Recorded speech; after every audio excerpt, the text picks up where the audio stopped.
Hi friends, మా mummy అలచందల రసం చేస్తుంది ఫ్రెండ్స్. చూద్దాం ఫ్రెండ్స్ ఎలా చేస్తారో.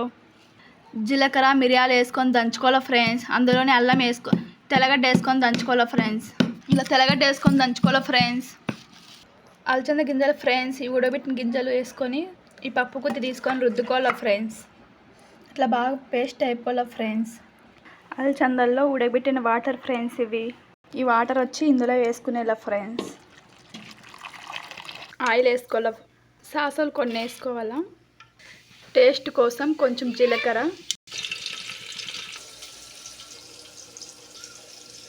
ఎర్రగడ్డలు వేగిన తర్వాత కరివేపాకు వేసుకోవాలి.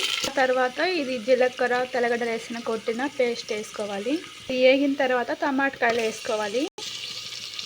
టమాటకాయలు వేగిన తర్వాత వట్టిమిరపకాయలు వేసుకోవాలి ఫ్రెండ్స్. ఇందులో అలచందల వాటర్ వేసుకోవాలి ఫ్రెండ్స్. రసంలో అలచందల వాటర్ ఇది.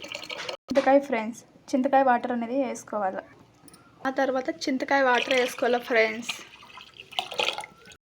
ఉప్పు సరిపోయేంత వేసుకోవాలి ఫ్రెండ్స్. ఎక్కువ అయితే మళ్ళీ ఉప్పు కసం అయిపోతుంది, చూసుకొని వేసుకోండి ఉప్పు. రసం ఉడుకుతుంది ఫ్రెండ్స్, మీరు కూడా ట్రై చేయండి. ఇది మీకు నచ్చితే కనుక ఓకేనా ఫ్రెండ్స్. అలచందల రసం friends. Okay friends, bye friends. Like చేసుకోండి ఫ్రెండ్స్, మీరు ట్రై చేయండి ఫ్రెండ్స్.